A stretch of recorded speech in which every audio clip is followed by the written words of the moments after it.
Ladies and gentlemen, it is the Homemade Broadcast live stream episode 455. My name's Will. This is Anna Hummel. There she is. Hey, Anna, how you doing? I've been better, but not bad. Oh, no, that's not good. Sorry to hear that. What's up? What's up?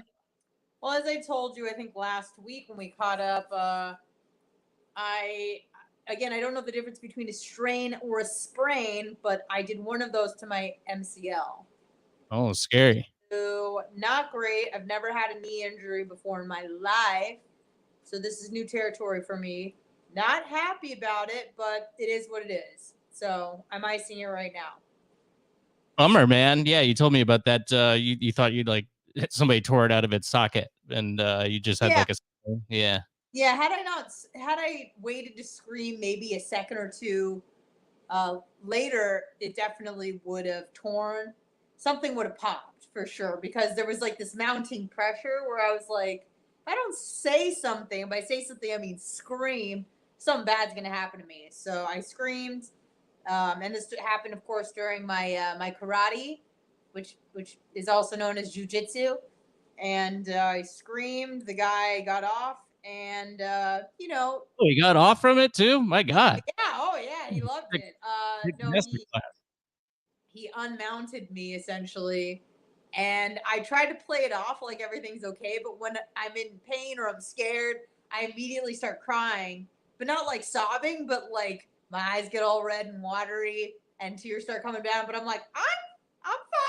This is great. So in an effort to make him feel not as bad, I tried to showcase the fact that I was fine by doing jumping jacks and high knees and stuff, but knowing that things weren't great. But when I went home and the adrenaline wore off, and the pain set in, I went, well, this isn't good. So I went to the doctor, and I'm on some medication now. Oh, anything good? Trick or treat? No, nothing really for pain. It's mostly just for inflammation. It's just like a hardcore NSAID, like a leave sort of deal. I don't want any of that. I was going to ask you for some, but I don't want any of that. Like Percocet? No, I didn't get any of that. So I'm on that for the rest of the week, and just icing it, elevating it, doing all the things, and hopefully it'll get better soon. So. Well, I hope so. I mean, that's a risk that you run in the field. The sport that you're in is bound to happen sooner or later, but it's still scary. I mean, is this gonna preempt you from potentially going back? Or are you gonna give up? Or I want to go back next week. But I'm thinking if not next week, then hopefully the week after. But I'm itching to get back to anything. I went to the gym and was waddling around. I've never been so jealous of watching people on a treadmill, with their knees just fine. So no, I'm itching to get back. It's a lot of fun. It's scary, but it's fun. So yeah, with you, I think, and I think you brought this up to me when we were talking about it off the air. But you're mentally ill with as far as your nutrition, your working out. I mean, you're very, and in a good way. I mean, it's positive because you're in great shape and you take care of your body and stuff. But you're also very militant with it. And I would imagine this would take away not only from your karate, but from just working out in general, which has got to be tough. Yeah, so I've done back and buys for 5 days in a row now. So again, just I can't sit still, and that's not good either. Like to just keep working out the same thing. So yeah, pretty much for the last 5 days, and today I actually went on an hour walk. But prior to this, I've been doing back, buys, and leg, literally just leg day, just the one leg, just doing the one leg. Yeah, but then you're gonna get one leg that's stronger than the other, and then you're gonna be I walking know. around. Yeah, no, it's not smart. Well, I understand, but like, I just don't. I need to feel like I'm making progress, even if I'm not. I get you. It's more of a mental game than anything. So. Yeah, that's tough. Well, good. I'm glad you're on the mend. People are asking about it. Darthalico was asking how's your knees, so Oh, got that out of the great. way He's quick. doing. So Thanks. yeah, yeah. First, I want to give a shout out to Jeffrey Comfort for he bought a hoodie over at hmbradio.com/store. It's getting to be the cool season, and I own a few of these hoodies. They're very comfortable. I will say this though, and I think people think that whenever I hear people talk about their merchandise, and I've done this too and been dubious of it, where you go, yeah, right, you're making money on this because the hoodies are. I mean, I try to keep it as low as I can. And unfortunately, with these third parties that do it, this drop printing or something that they call it, where you can literally do one at a time. So I don't have to put forth the initial cost to have these things printed. I mean, it's thousands and thousands of dollars if I do it for myself in bulk, which I just don't have. So they have these services which are good that will print them up for you based on demand. You get a sale, it goes to them, they take care of it, they ship it, it's all included in the price. And then also the web hosting that I use charge me to put that third party shop on my website. So I walked away with a net profit from that, Jeffrey, of 95 cents. So that's after, everybody took their fees and everything. And I wanted to, I mean, I think it's like $30 for a hoodie. It's not, it's on par and it's, good They're enough. really, really nice for those that are listening. Yeah. Yeah. Like that hoodie is my favorite hoodie. Yeah. I wear mine all the time too. And really nice kind of neutral color, heather gray. It's nice and fleecy on the inside. It's not a cheap material, so it's good quality. It is good quality, but it's definitely not a moneymaker for me, obviously. Right. But happy to have people do that, and I appreciate you supporting Jeffrey. It's good to have that stuff there, and I'm glad people enjoy it and buy it. Those that do. It's Halloween, Anna. It's trick or treat, baby. It's time, and I know that you're a big fan of Halloween. You love it, as a matter of fact. Is that true? I don't mind it. I never do anything for it. Huh? But you hated it for some reason. No. That's being facetious. Uh-uh. Oh, okay. All right. Well, that's good. I do have a few things Halloween-y-ish, and I was just trying to find one. I meant to pull it up and I forgot.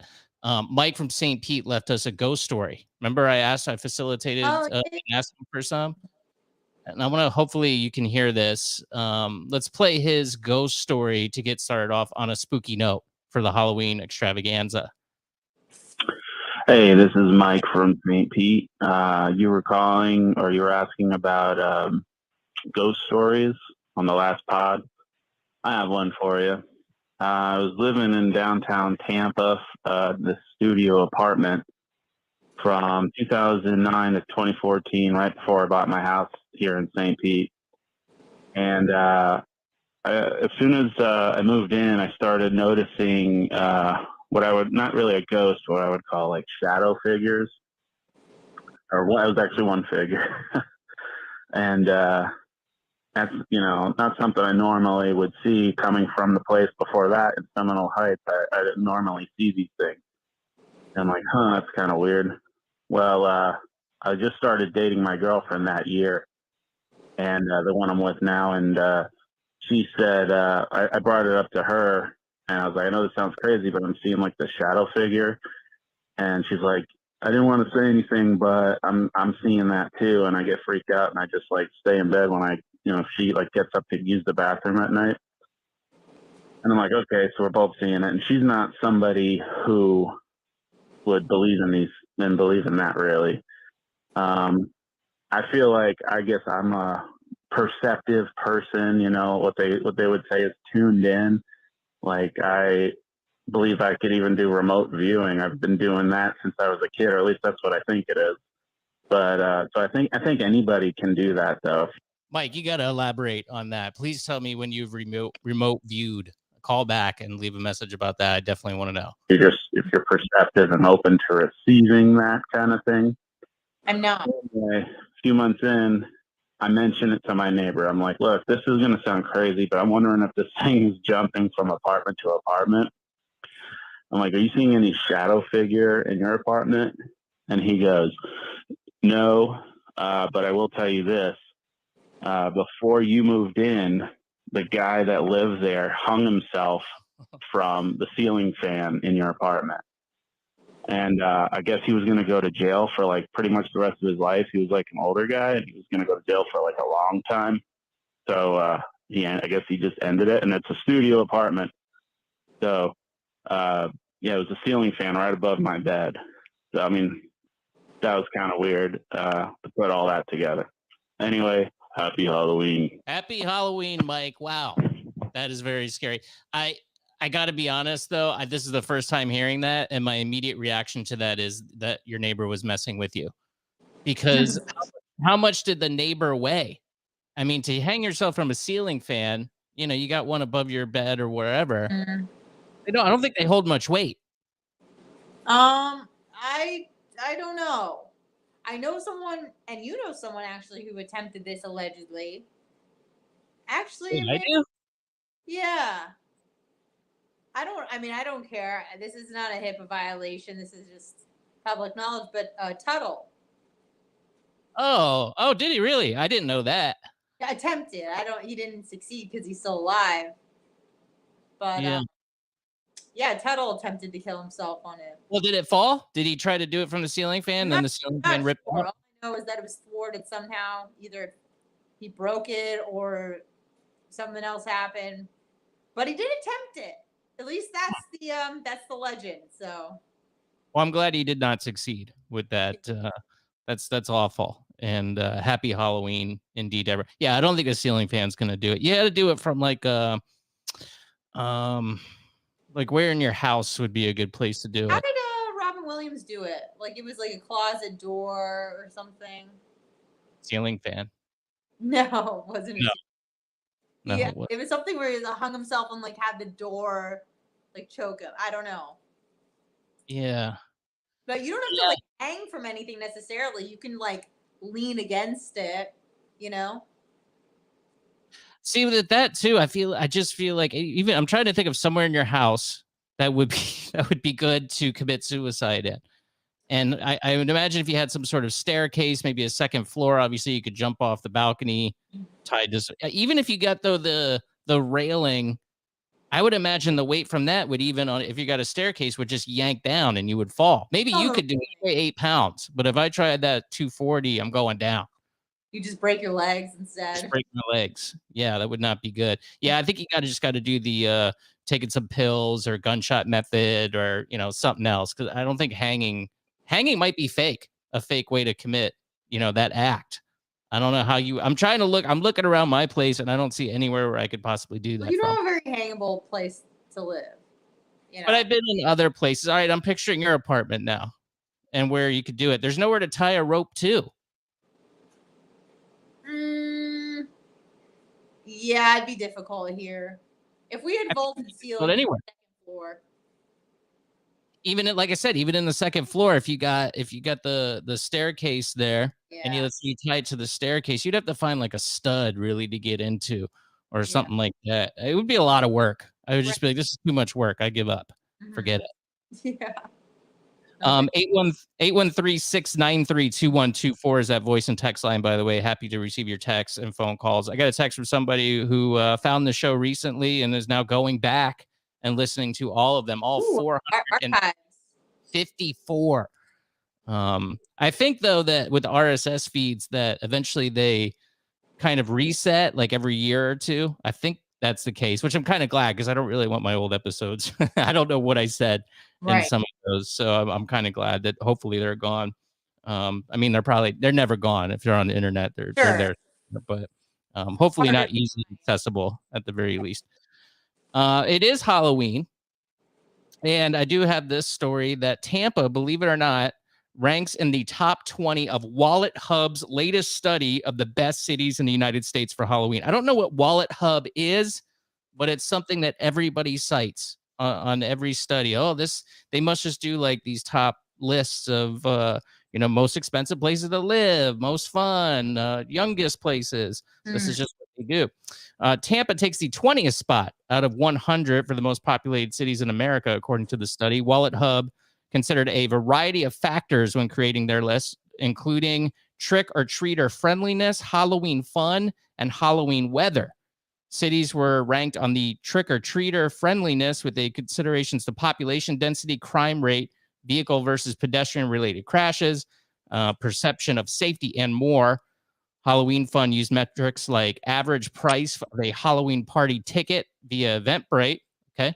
Halloween costume and party supply stores per capita. We definitely have a lot of those. Farms and pumpkin patches per capita, and the number of amusement parks in the city. Halloween temperature versus a location's average temperature, in addition to the amount of precipitation forecasted on Halloween, were also considered. New York was number one. I was going to ask. San New Francisco. York is number one. Well, it is a pretty spooky town. Yeah, it is. Addicts on the road just wilting. Yeah. Away. Number 2, San Francisco, California. Another scary, scary place. Number 3, Miami. Miami's okay. 4, Los Angeles, extra scary. 5, San Diego, San Jose, New Jersey, Las Vegas, Santa Ana, California, and Boston rounded out the top 10. Orlando made 11, and Tampa coming in at number 20. I'd never see trick-or-treaters. I've lived in Old Northeast in St. Petersburg, which is right downtown. Pretty good trick-or-treating down there. As far as I imagine. Yes. Very rich. Well, it depends where in Old Northeast. But in the ritzy part of Old Northeast, I imagine they're whole candy bar kind of homes. 100%. Yeah, absolutely. There was, in fact, when I lived down there, I would have to leave work early to make sure I got a parking space because I had to park on the street down there. Yeah. And it would start to fill up real early because the little kids start, at 4 or 5 o'clock. Some of them, their bedtime's 7, 8 o'clock, sometimes even earlier than that. So the little kids would start really early with the sun still out. And then it would go all the way until the night, until 10, 11 o'clock before it finally wrapped up. But this new neighborhood I'm in now, nothing, absolutely nothing. I will say I have seen quite a few decorations for Halloween, but not really a lot of trick-or-treaters. I feel like that's more relegated to places like the Northeast. And then people do like the trunk-or-treats. They used to do the mall. I don't think the mall is a thing anymore as far as going trick-or-treating. Is it? Do you know? Was a thing. Oh, really? Oh, okay. Maybe it's a Florida thing because we used to go to the, like you would go just walk around the mall and you could go to on Halloween night, and go to the shops and there'd be some representative there and they would hand out Kit Kat bars and whatever, give coupons to their store. Yeah. Things like that. I don't know. I don't have kids now, so I don't really know what they do. Trick-or-treating was always a lot of fun for me, though. Did you do that in California? Oh, yeah. I was actually talking about this over the weekend when I was in Savannah, Georgia. And, the girls were talking about their experiences with acid and drinking while in high school. And I was like, yeah, I was trick-or-treating until I was 16. Like, I was trying to... Wait, hold on a second. We never talked about this before. I don't remember this about you. You were that kid that was the old trick-or-treater? And my best friend at the time, whom you've met a few times, we thought that we could just dress younger so that we could look like we were of passable age, maybe in the 12, 13-year-old range, because we were pretty petite. But we were 16 years old. We had our driver's license. We were such losers because to us, we're like, dude, free candy. This is amazing. Yeah, our friends were like getting drunk and having sex like cool people. We were trick-or-treating at 16. So when I hear all this, like, oh, this person had like, anal, and this person is doing this, and the teenagers, I'm like, what? I'm like, I was such, I don't want to say I was coddled, but like, I was sheltered in a weird way where I wanted to remain a child as long as possible, and my parents allowed it. So yeah, it was bad. It was bad. Oh, God, I got to be honest. I think a little less of you You today. I should. mean, you're one of my best friends, but I know it's this is pathetic. troubling you. Pathetic. Yeah. Yeah. Did I mention I lost my virginity at 24? Does it all Yeah, make sense now? Yeah, exactly. I yeah, was you did. trick-or-treating until I was 16. That's honestly for me, and maybe this is just me thing, but I find it more embarrassing that you went trick or treating till you were 16 than you losing your virginity at 24. Believe it Yeah, or not. it's arguably worse. And here's the thing, it's not like I had a baby sister, it wasn't like I was chaperoning a younger sibling. This is me and my best friend on the same wavelength going like, you think we could pass for like 13 cuz free candy. What else are we going to do? I don't know, get laid? No, not us. We were Do in AP classes. do literally anything else I except know. trick or treating at 16. Because you don't even, I mean, I know you like candy, but back when you were 16, were you just like housing candy that you got from trick or treating? Okay, I'm going to make a comparison that I'm not proud of.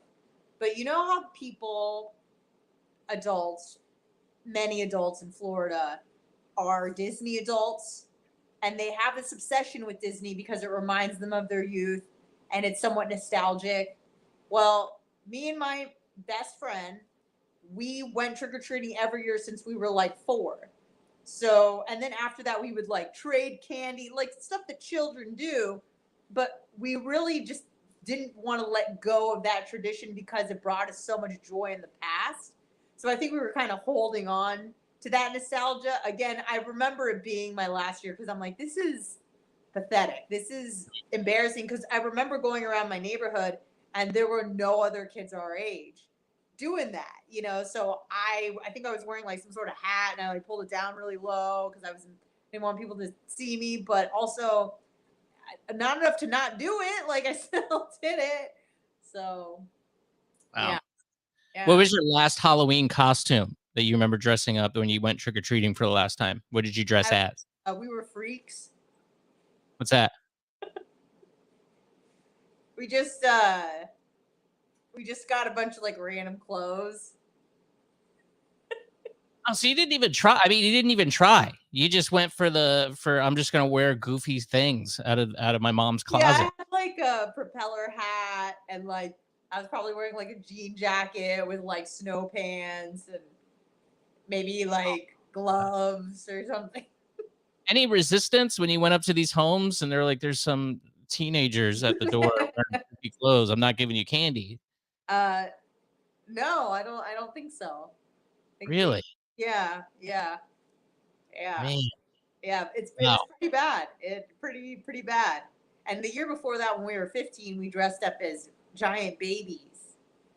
So Okay, I mean that's something. And you were a giant baby. I mean, yeah, literally. right. We had this matching onesies and like the big rattles and pacifier thing and like our hair and pigtails with ribbons and stuff.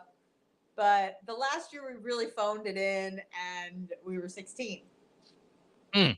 And he must have known like this is the last year. I Yeah. can't even be We bothered to make I it a think costume. I think there was a lot of shame, when I was like, I think we're the oldest ones here and kind of sunk in that it's over, childhood is done. So Yeah, yeah. I don't remember my last trick or treat, but I think honestly I didn't even dress up as anything. I just kind of went around and was kids in the neighborhood, being probably close to that age, but I think it was more like 13. It was kind of yeah, my last. there's a big difference between 13 and 16. But Yes, yeah, yeah. yes, it is. I think as far as trick or treating goes, there's classics that you want. I mean, candy, obviously. There's always the people that try to think outside the box a little bit. Bibles we got down here. You probably didn't get that in California. So I think I remember getting a pocket Constitution at one place. That's garbage. I didn't want that when I was a kid. And then there was like the really weird stuff aside from obviously toothpaste, toothbrushes, which can, believe it or not, I think serve their purpose as long as they're themed. Like you What can't go with just a horrible normal neighborhoods were you trick or treating in where you didn't just get freaking candy? Largo, Okay. my grandma's neighborhood, old people Okay. neighborhood. Okay. Yeah. Yeah. So that wasn't great. But I don't even mind really. I liked getting like theme stuff. Like if you would get pencils for school and they were Halloween themed, that was cool. They had like bats on them, like in a bat No. eraser or something. I thought that was cool. No. Even toothbrushes and stuff. If they were That is Halloween, no trading power. That is no. I would use that. I would like, check it out. Halloween toothbrush, pretty cool. I mean, maybe I guess maybe that was my nerd thing because I thought that was kind of cool. I mean, obviously you didn't want a million of them, but somebody that would go out of their way to do that. If it was just a regular toothbrush, if I could kill you, I would, Maybe you know. maybe you could make the argument for a cool Halloween eraser because I was a big fan of like those thick, whatever Yep. themed erasers. But, I know exactly what you're talking about. But other than that, I'm gonna say no. Yeah. Those were rare though, and like I think I just got a Bible one time and a pocket Constitution maybe one time. This is Florida, remember? Yeah. In an old people neighborhood. Now I remember one year specifically as far as going trick or treating where I went up to a guy's house and he was like he had a bunch of plants outside. And apparently forgot it was Halloween. I don't know how you do this. You should at least be prepared with something. Like just go get a bag of candy. I mean, everybody should just get a bag of candy, especially in the 90s. I mean, 90s people were still doing things. Now I get it. You don't necessarily have to do that because kids don't really do this anymore, except explicit neighborhoods or specific neighborhoods. But he goes, yeah, I don't have any candy. Do you want a sunflower? And he had these little cups with little sunflower sproutlings coming out, sprouts. And I went, I don't know. I mean, I guess. So you just have to hold, like you have your pillow sack, your pillowcase, and then you have the friggin' flower you're holding all night. That was a dilemma because I took it and then I was carrying the sack and then I was carrying the sunflower. And I only took it because I knew my mom liked sunflower. So I was like, I'll give this to her. This will be a nice thing that I can hand off to her when I get home. But then, I'm like just started. I mean, this is going to be hours of having to carry around this sunflower seedling. And that gets heavy. It gets heavy when you're a kid. Yeah. I mean, I was like 8 and I'm already annoyed at this point. And I think I asked my dad to carry the plant from my memory. And he said, no, it's your treat. You gotta carry it. And so I'm trying to figure something out here. What do I do? Dad's being a dick. All right. I don't want to throw it away because I want to give it to my mommy. Okay. I'll just put it in the bag. I'll kind of just like sit it in the middle and kind of throw some candy around it to kind of make some sort of base. So I'll kind of hold it upright. Problem solved. So obviously I get home, there's just dirt all over my candy. The seedling's gone. It's mixed with the candy. All the candy's wet. Saved as much as I could, but obviously some things were not savable at that point. And that was probably my worst trick-or-treating experience of all time. I didn't have this stupid sunflowers thing to give my mom. I didn't have any candy really for myself. That really was worst case scenario situation. Yeah. And you know what bugged me is I know my dad knew that wasn't going to work and he didn't even try to stop me. He just let me do it, which I get it. You learn lessons in life and sometimes, parents have to, allow their children to make those mistakes. But on Halloween, I mean, I don't even know if I like the videos. I think it's funny now, but you ever see like the Jimmy Kimmel videos back when Jimmy Kimmel was actually kind of funny? Where they would be like the parents eating they would say that they ate the chocolate and they're just getting the kids' reactions. And most of them would just be like, oh my God, and start crying. And then there was a few that you could just tell the kids were shaken to their core, but they were like, it's okay. It's all right. I love you. You're probably hungry, like the really sweet kids. Yeah, they were just the sweetest little angels on the planet. And that was always fun to see. But yeah. You never had any bad trick-or-treating experiences growing up? No, I mean, I think I just overstayed my welcome. But no, Halloween was great. Probably my favorite holiday of the year growing up. I loved dressing up. I loved being like, just silly stuff. And even into college, when the girls really took the liberty to dress like total whores, I really stayed true to the game. And, I dressed up like a dreidel for 4 years. A dreidel was actually made for me my freshman year of college. And it ended up being, such a wonderful gift in so many ways, because I single-handedly supplied the entire dormitory with alcohol my freshman year. Not that I bought it, but that I muled it in, because they bought tons and tons of alcohol from, older siblings or whatever.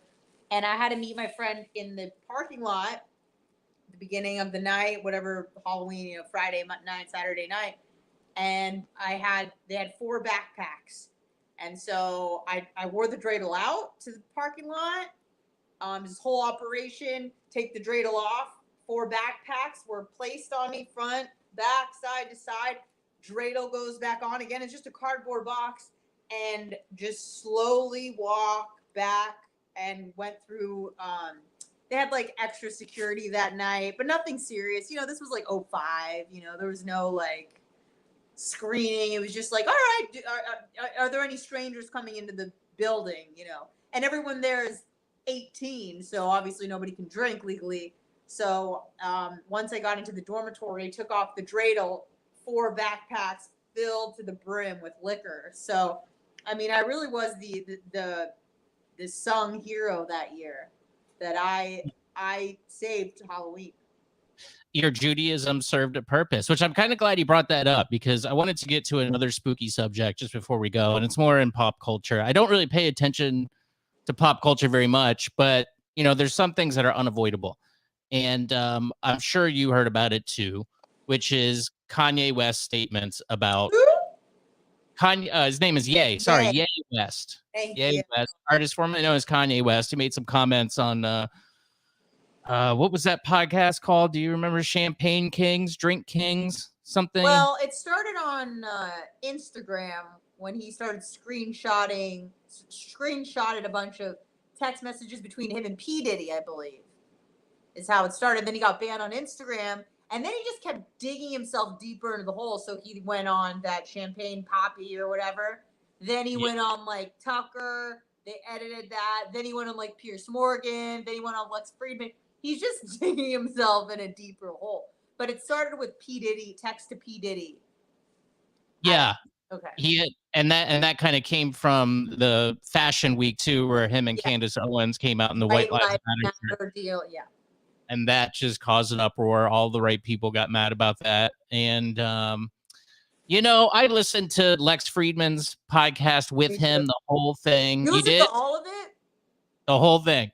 I listened to a lot of clips, but not the whole thing. But go on. Go ahead. Sorry. Go ahead. Now I'm glad that you at least heard some of it, because I wanted to kind of get your impression of what you thought about, I guess the clips that you did see, because I thought Lex did a pretty good job of pushing back on him with some comments. And I also think, honestly, it's kind of I'm walking on eggshells here, but I think it kind of got blown out of proportion a little bit. And let me just explain this first. My impression of Kanye West is he's obviously a very talented musician, fashion designer. He's found success in a lot of different avenues, and he's in a lot of categories of business where like Hollywood and fashion managers, he's dealing with people who maybe disproportionately are on the Jewish side of the spectrum, right? Is that a fair comment to say that they're drawn to Hollywood and business and media disproportionately to the population? Yes. So I think with him is he gets caught in, I think he's kind of a dumb guy, but he's very curious about the world. And he sees himself as an important figure, and he is to a certain extent. And I like the fact that he's thinking about helping the planet and helping the world and helping humanity. And, in that world that he's in of entertainment media, fashion, just pop culture in general, you meet a lot of scumbags along the way. Now, if you're in a business where you meet a lot of scumbags along the way, and there's also certain people who are disproportionately represented in that business, you're probably going to run into a lot of people of that creed, and then all of a sudden you start to recognize a pattern, and you get into this rut. And instead of just it's not causation. What's that saying? It's not correlation. It's not causation. Does not mean sorry. Correlation is not for causation. There you go. Sorry. There you go. So Lex did a pretty good job of pushing back on him, just being like, yeah, but you gotta. It's still just individuals, and you can get into the conspiracy online, and a lot of people have, where there's some sort of cabal going on, where, they just, I don't know, that the people run the world. I'm afraid to even say it on YouTube because I don't want to get banned, which obviously we know is nonsense, but that's what people do. They recognize patterns. And if you don't have a particularly high IQ, you kind of piece it together and be like, I noticed this one thing about the people that I'm dealing with, ergo, draw the conclusions. I'm going. I don't think that necessarily means you have low IQ. I think that if any stupid decision is made, it's voicing the fact that you're noticing a pattern. So it's really not so much that he's necessarily wrong. But in polite society, and it goes beyond polite society, because maybe he says like, hey, these people are doing dirty business, and then someone else takes that as liberty to say like, you're right, let's exterminate them. I don't think Kanye West is Hitler. Do I think his comments are particularly nice? No. Am I offended by them? Of course not. I don't care what he thinks. Do I think he's trying to ignite a second Holocaust? No, but I think he's saying things that are, careless. And as we all know, Kanye West is a provocateur, much like he's a fashion designer, a rapper, music producer, former billionaire, whatever. He's also a provocateur, not so much. And again, I would say I disagree with you on the point you made earlier. I don't think that he wants to save the planet or that he cares about other people. I think at least every interview that I've seen of him, and especially the Lex one, because it's fresh because I just saw it. And again, I saw probably about a third of it, so I didn't see all of it. But it seemed like any time that Lex was trying to bring up a point, it was always like he couldn't grant the fact that other people had suffered before he immediately turned it towards himself and the things he wanted to talk about. So when Lex brings up the Holocaust, he's like, well, you know what was also a Holocaust? Planned Parenthood in black neighborhoods. So it's like, dude, like, can we just focus on the issue at hand here and talk about the severity of the Holocaust without you trying to pivot to something else that you feel like is more relatable to you and your black experience or whatever? So that was kind of frustrating, but he's also insane. And I was very confused for much of it with the whole, I'm not Jewish. Yeah. I was just like, what? Well, that's the Black Hebrew Israelites I know, point but of view. I've never heard that's different from Jewish. Maybe it's my bad. Maybe I'm not, well read on that subject. But I've never heard someone say I'm Jew. Like, I've never heard that. I've heard like Black Israelites. I've heard of the Ethiopian lost tribe of Israel. Sure, but even he said no. That I'm an Orthodox Christian. I'm Jew, yeah. And I'm like, I don't know what that means. It's kind of like this midwit, like, oh, we all come from Africa, so ergo we're all, African. There you go. Yeah, it's the same logic. It's nonsense. Okay, obviously, I was not following at all. Yeah, that's kind of what I get. I just feel like he's okay. Maybe he's not an idiot or low IQ, but he's not the brightest bulb either, and he thinks he is, which those people are dangerous. Who think that they're very smart. They're actually either midwits or kind of dumb, which is even more dangerous. They think they're smart. He's obviously an egomaniac. I didn't get the impression that he was mentally ill. I much like you, half my family's Jewish. I didn't find anything super offensive about what he said. He's entitled to an opinion. And I don't believe that words beget violence either, just on principle. That's nonsense too. That's something we have to get out of our heads. But there's a reason why You know, people are getting shut down for saying, you know, just about anything now. I mean, there's things that were totally normal a few years ago that I feel like, oh, this is YouTube. I better not say explicitly. I got to find a way to get around saying something without saying it, which is just Orwellian on its own. But you know, I don't know. And he posted a video too of him saying, "I love Jewish people," and then he's with rabbis. So I don't know. I think he's trying to say it now, and it's just too late for him. I think he is mentally ill. I think he's always had like classic narcissism. Again, I'm not a psychologist or anything, but I definitely think he's narcissistic to the point where it's detrimental to his life. And I also think that he may suffer from some form of psychopathy. And I think if, again, I don't know him, but it seems like throughout his career, even before he was big time, he always had this sense of this aggrandized sense of self, this self entitlement. And I think that all of his success has validated that he is correct. So Yep. someone who thinks that they're amazing and that they're a genius, and now other people are praising him and telling him he's a genius. You're a musical genius. You're the best rapper. You're an incredible visionary fashion designer. You're all of these things, and he's accomplishing all of these things that he's claiming to be. So it's not like this is like coming out of his behind. You know, this is clearly something that he is succeeding at, which to him is evidence that yes, I am God, I'm Jesus, I'm the second coming of the Messiah, whatever. He's all of those thoughts are being validated by the entire planet. So of course he's insane. He walked in insane and then was just validated by everybody telling him he's amazing or going to his concerts, buying his music, what have you, becoming a billionaire, you know? So I think that, you know, and then you also have to think on top of all of that, an insane person who's unstable, going through a public divorce with a woman who's openly having sex with his wife or ex-wife, and she's openly talking about his member and his BDE and all this sort of stuff, and she just wants to get laid and effed, and like, think about what that does to a man's like ego and someone who's already unstable, who is having to go through this very public divorce where everyone's calling him crazy, and now he has to see and hear things about his wife having sex like in his home, in his bed. Like, that can't be good for your mentals. Like,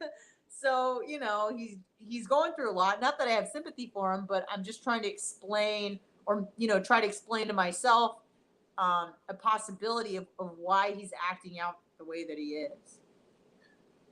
I think it does have to do with him thinking that he is, you know, he brings up a lot of these powerful figures, Tesla, Elon Musk, like he'll just put tweets out like that. And he kind of considers himself, you know, lumped in with those people who have done, you know, crazy things, you know, to help humanity.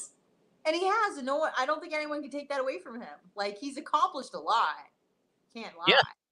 For sure. So I mean, it's kind of like you said, it's kind of validating just by his own success, and he is. I mean, he just is. It's hard to deny. But I don't know. I didn't get the feeling that he's mentally ill by any of his interviews. I watched the Tucker Carlson one too, and I saw the clips that were edited out, and those were just boring, I thought. I know Vice labeled them as "this is troubling," and there was, I mean, everything else was on Lex Friedman's podcast, the stuff that wasn't edited. And you know, with Tucker, I don't know if there was some sort of thing where they were trying to say that Tucker was like covering for him or something, and maybe, but also they're short form. They got commercials to air. They have to edit. Like the podcast, that's a great thing about, you get the long form conversation where you don't have to edit anything out, and you don't have to have ads. You don't think they selectively edited things? I mean, I saw what he was saying about Jews, and that didn't make the interview, the Tucker interview. So, right. I mean, right. It's possible. Yeah, of course it is. Like, and that could be just, you know, you can't say certain things on, especially network television. They made him take down that podcast he did, the original one, and they did, and that's why it's so good to have, long form conversations that aren't censored right now, where you can kind of go straight to the horse's mouth and listen to his own words. And I don't know. I feel like with him, he's trying to figure things out. He's making connections, and it's probably misplaced. A lot of his. Why do you think there's a mental disconnect? Like, why do you think those are the ramblings of a sane man? I think there are ramblings of a kind of a dummy more than mentally ill. But he's a curious dummy, and he probably considers himself one of these great, men of history. And in some ways he is, but I wouldn't consider his philosophy to be one of those things that he's great at.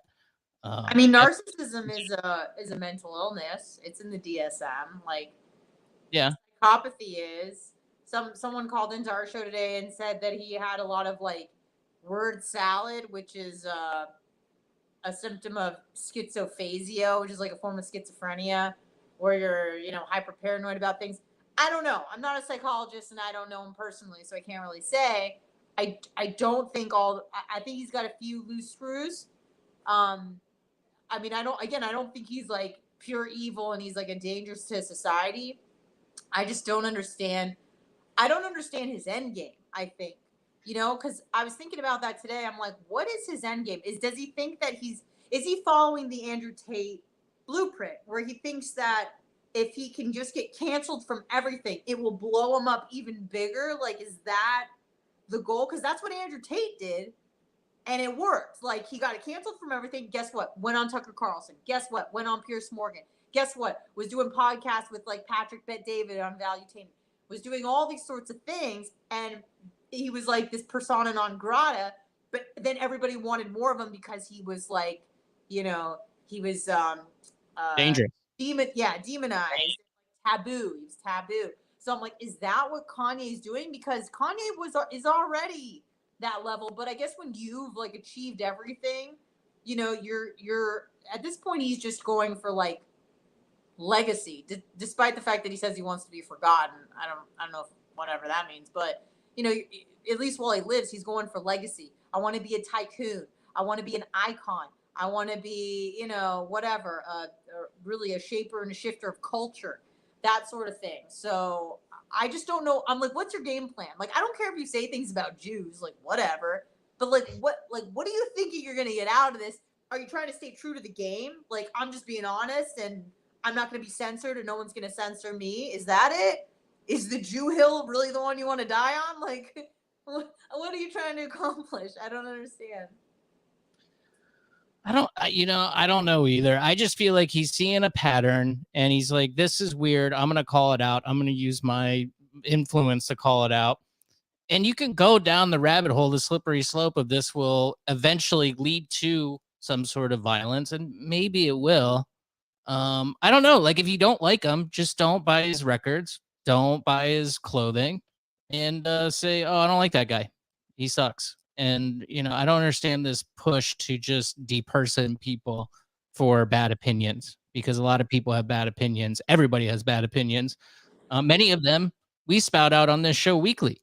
But so, you also agree that like companies like Adidas have the right to not do business with whomever they please, right? Like, yes, unless it's a lot of times, though, I see these companies getting outside influence from other people, other powerful people. Well, of course, but if it's effing with the money, then typically it's the right decision for a business which is trying to make money to go. That's the direction it should go.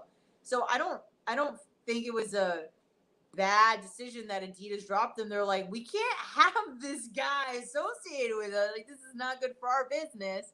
So I've had it thrown around that I was talking to a buddy of mine, and he was saying that he thinks that maybe this was intentional on his end, so he would just get dropped from everything and then become fully independent, and then he can kind of do his own thing at that point, get out of all his contracts. See, I would appreciate that, because then that's an end game and he's thinking, Yeah, I just don't think he's that that smart. But I don't know. Maybe he's got people around him that maybe he's got his Jew posse telling him, listen, buddy, you want ultimate freedom? Start Yeah. from scratch. You know, don't align yourself with these big companies who kind of push you in whatever sort of creative direction. So Yes.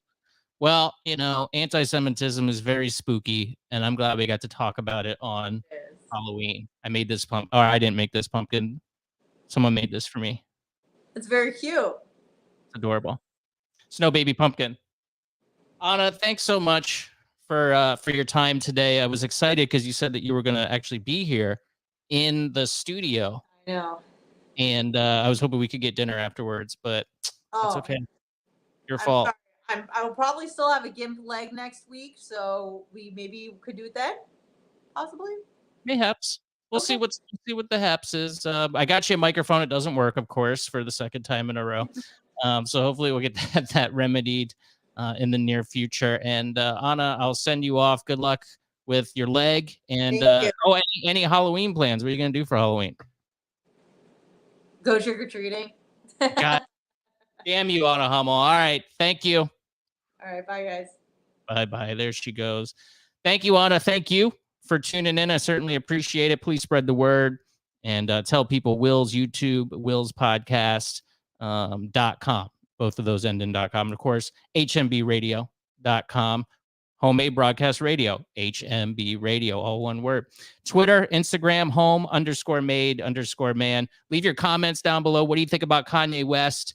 Any Halloween stories, ghost stories, embarrassing trick-or-treating stories, anything like that, leave in the comments, or you can leave us a voicemail, 813-693-2124. I appreciate Mike from St. Pete doing that and taking time out of his day. And have a happy Halloween. We're going to do this.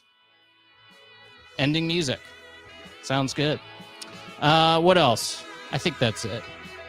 I pushed it too late. I should have pushed this earlier. I just want one file. That's what I'm working on. Check out the other videos. Check out the other podcasts. And I bid you adieu. Will Koontz, HMB Radio.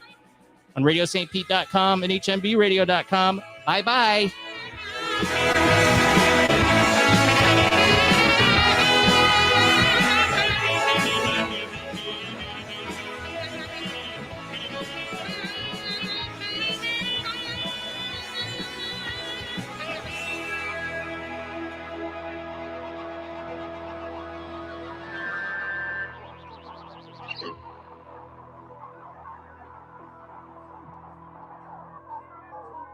You have found the Homemade Broadcast on RadioSt.Pete.com.